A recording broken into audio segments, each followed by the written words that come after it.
Okay, so good afternoon, everyone. Thanks very much for joining this webinar. My name is Paul Hercock. I'm the CEO of Mantra Systems, and it's my pleasure to host this webinar today. The focus of this is about leveraging regulatory obligations to advance sales and marketing performance. This is something that came out of my own experience actually prior to forming Mantra Systems. I spent years working across the medical device industry, and a common theme emerged of the regulatory team and the sales marketing teams perhaps not working as well together as would be optimal. So the focus of this webinar is about leveraging regulatory obligations to advance sales and marketing performance. Just a little bit about Mantra Systems quickly. We are a medical device regulatory consultancy. We work with medical device companies across the industry and provide a range of support with particular focus on clinical evaluation, literature reviews, post-market clinical follow-up. But it does mean that we have a large degree of exposure to, I guess, the theme of the webinar. And whenever we conduct work on behalf of clients, we do try and ensure that 100% it all meets the regulatory obligations, of course, but that we roll in additional benefits for other members of the organization. So here's the start point. The question is this familiar? The idea that the regulatory team and the sales and marketing team operate effectively in silos, or at least perhaps aren't as closely linked in communication as perhaps would be optimal. It's certainly familiar from my own experience, as I mentioned before. And the reality is that there are good reasons perhaps for this degree of separation. Regulatory, sales and marketing, they have profoundly different focus and priorities. Regulatory are focused on ensuring that devices can be legally sold in each territory and meet all the regulatory approvals. The priorities are aligned with that, whereas the focus, of course, for sales and marketing is more prospects, more sales, and managing existing customers and those customer priorities. Performance targets will be completely different as well, with the performance of regulatory linked to meeting regulatory compliance and gaining appropriate approvals, whereas of course sales and marketing, it's all about revenue and new customers. Timescales will be completely different as well, with sales and marketing normally reporting quarterly on sales performance, whereas timescales for the regulatory team will be linked to those for submission deadlines, and the resource requirements will be different as well. So it's perhaps not surprising that these two groups don't always align. So, as I said at the start, the objectives are to realign regulatory outputs to enhance sales and marketing. That does not mean distracting in terms of focus away from their primary purpose, but we're talking about added benefits to work that needs to be conducted. The aim is to highlight opportunities for cross-functional collaboration and to outline some tactics for leveraging regulatory obligations, as we said before, and help to build evidence-based sales submissions. So the specific aspects of regulatory obligations we're going to focus on are these on screen. So intended purpose, this is really foundational. We're going to go into an example of how that can be used to harmonize these two groups in each company.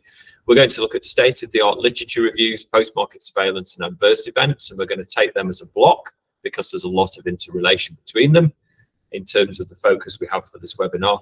We're going to talk specifically about post-market clinical follow-up and how that might lead to better customer engagement directly, and then a word about clinical evaluation. So let's look at intended purpose first. So the intended purpose is, of course, completely controlled by the manufacturer, but whatever it says, given that you have free rein, whatever it says must be evidenced in full. And in many ways, the content of the intended purpose determines what clinical evidence and studies need to be required. And the golden rule is that marketing claims must align with both the evidence base and the intended purpose. So let's take a specific example. This is a semi-fictionalized example. It is based on work that we did for a device in this field.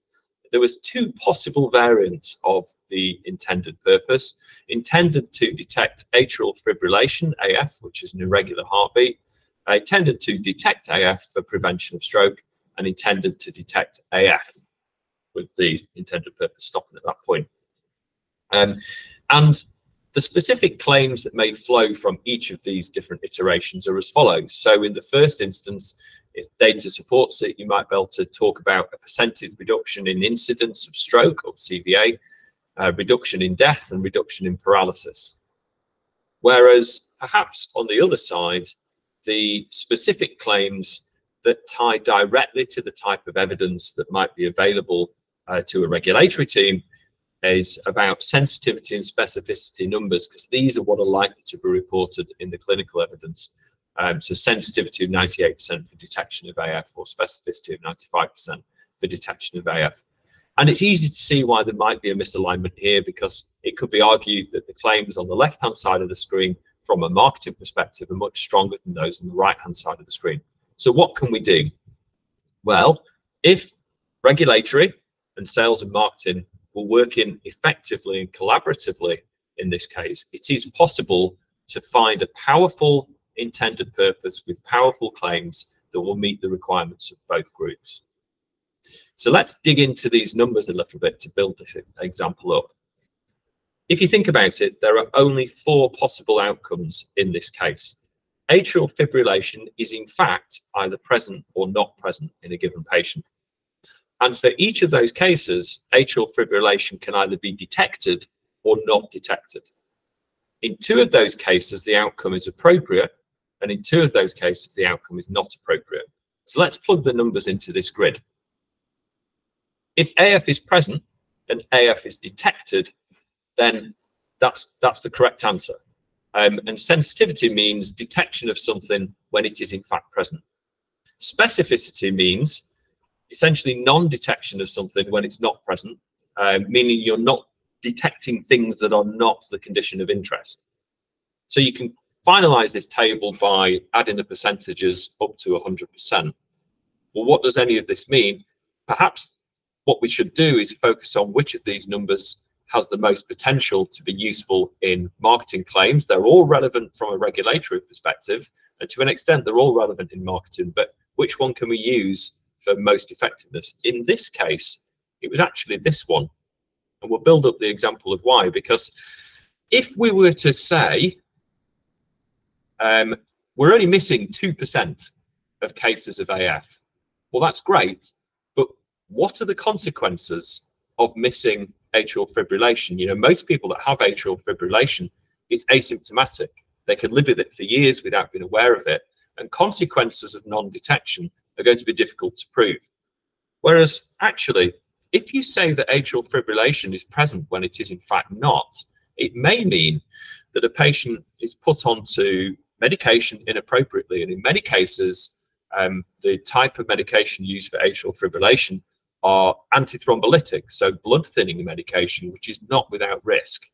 So downstream, patients in which it's inappropriately detected, i.e. when it's not present, may be exposed to a risk they didn't need. And this can link into another arm of the work the regulatory team do, which is the state-of-the-art literature review, because state-of-the-art takes a large number of clinical papers on a topic and decants them through a filter, essentially, to produce a single number for parameters of interest. And it might be, and again, this is based on a real example, that across a range of alternative devices, the pooled specificity, so the overall mean average specificity was 92%, which means that 8% fault detection rate was the average across alternative devices, which on a plain number analysis is obviously worse than the example subject device. So going back to these, we can now improve these and make them better aligned with what both marketing and regulatory would like to say, because the maths of it is such that if the state-of-the-art has an 8% false positive and the subject device has a 5% false positive, you can look up to a percentage reduction, and it's not 3%, because you have to consider your start point as 8% here. So that's the maths on the screen, and the long and short of it is that that translates into a reduction in false detection rate of 37.5%. And suddenly, If you use the intended purpose on the right-hand side, by working together across regulatory and sales and marketing, it's possible to come up with a powerful claim, 37.5% reduction, that is entirely based on evidence and that aligns with the intended purpose. So that's just one example of harmonizing the two groups through the lens of intended purpose that's based on a real example.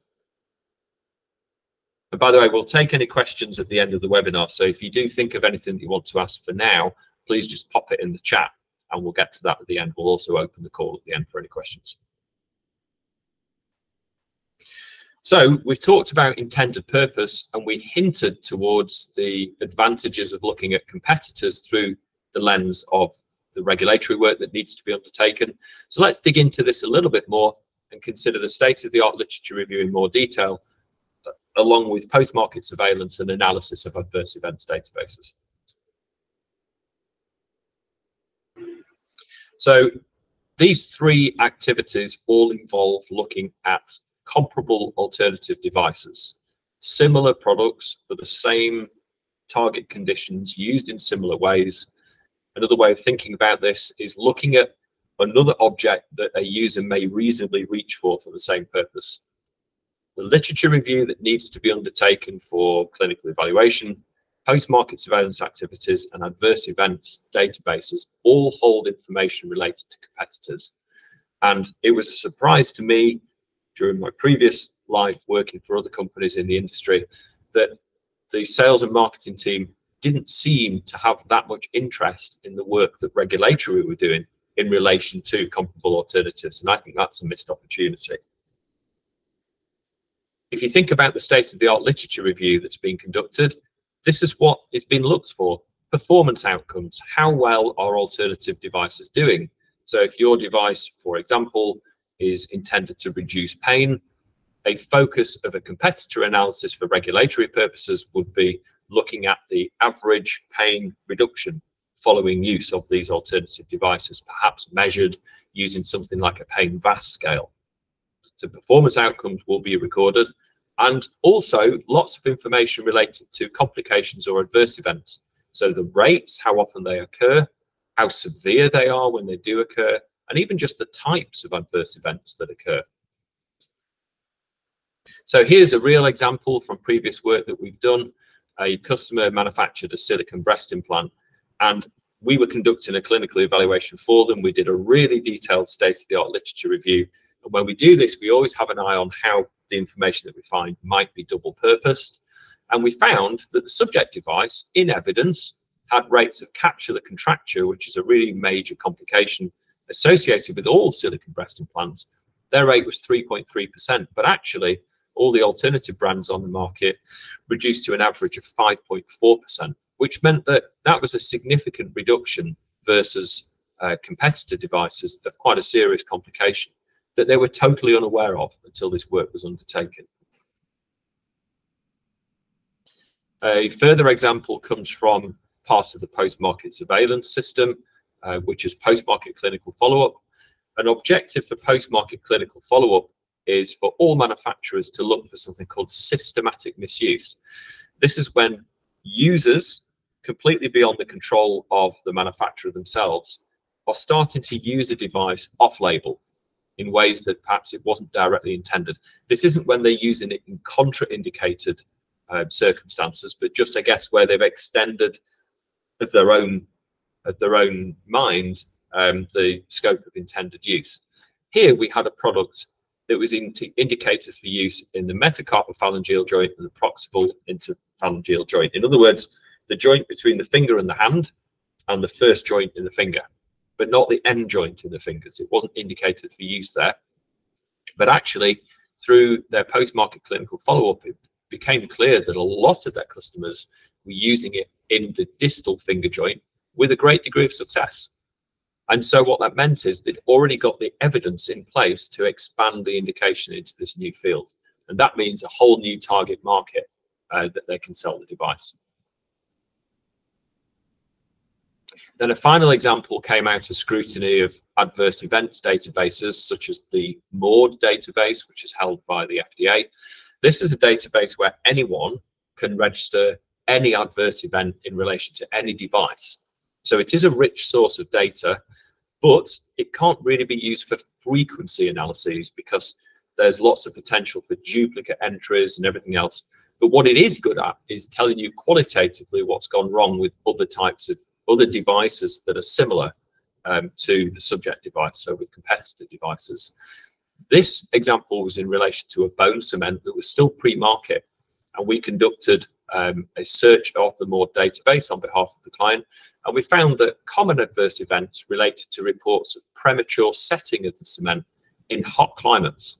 And so the client looked at this through the process of risk mitigation, came up with a different mix of the product that turned into a specific product variant for hot climates that had very targeted marketing. And this had a real advantage in that it gave them a differentiation point from alternatives.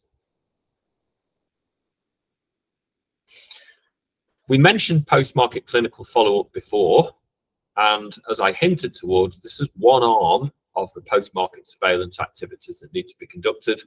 Post-market surveillance is a process of keeping an eye on a device once it's met all the initial regulatory requirements and has been released onto the market. And post-market clinical follow-up is a subtype of that that involves running proactive activities such as user surveys, studies, and device registries.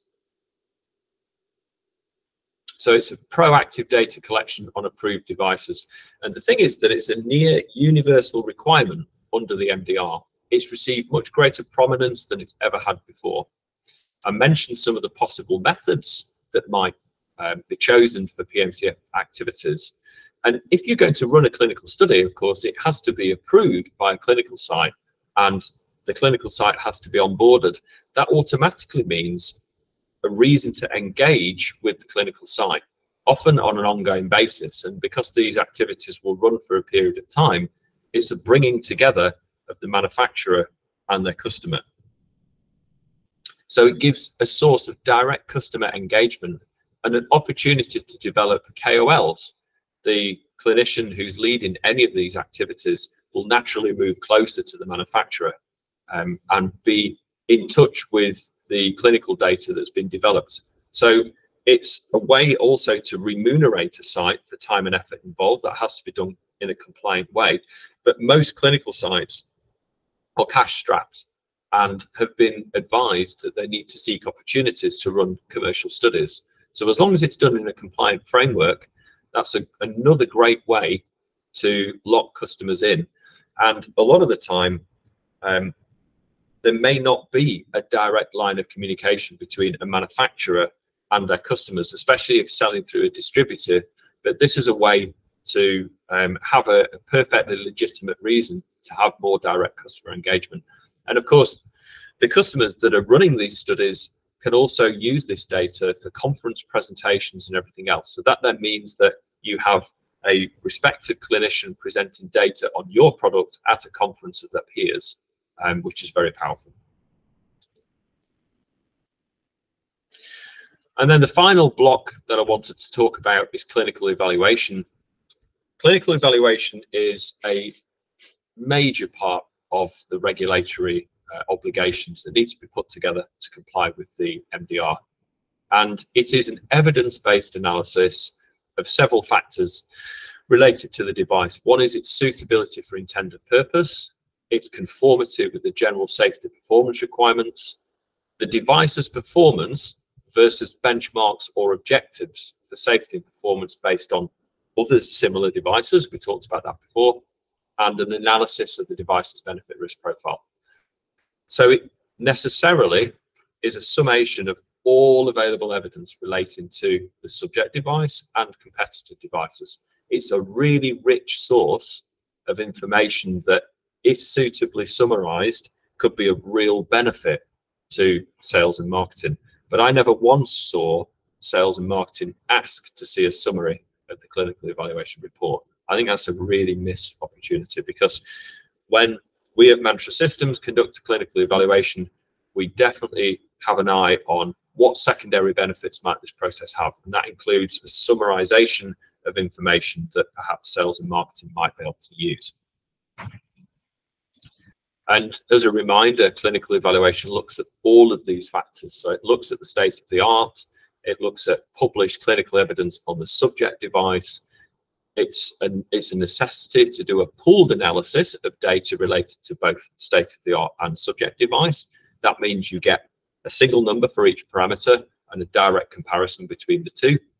It's necessary to look at types, severity, and rates of adverse events, and overall performance versus competitors. So that has to be of interest to sales and marketing, but perhaps oftentimes it's just buried within what sounds like, and often is, quite a complex part of the regulatory puzzle.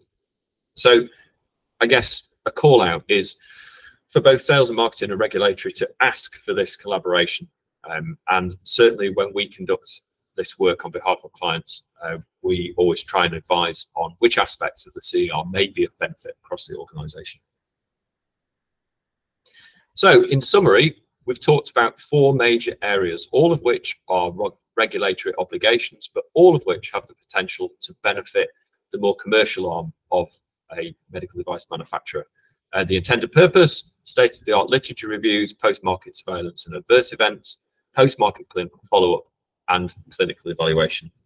And what we found was that intended purpose, it should really be a source of harmonization between the 2 types of department. The state-of-the-art literature reviews and related aspects look at competitors and how they're performing. PMCF, as well, has been a vital part of the regulatory compliance framework, is a great way to engage directly with customers on an ongoing basis. And clinical evaluation doubles as an overall dossier of evidence relating not just to your device, but also to competitive devices out there on the market. So I'll stop there. I'm more than happy to take any questions. I hope that was useful and maybe just some food for thought, just a different way of thinking about the obligations that we all have to undertake. And yeah, I look forward to any questions. If there aren't any questions, then we'll close the call at that point. But of course, you're free to send any follow-up questions by email, and I'll ensure that a member of the team looks at them.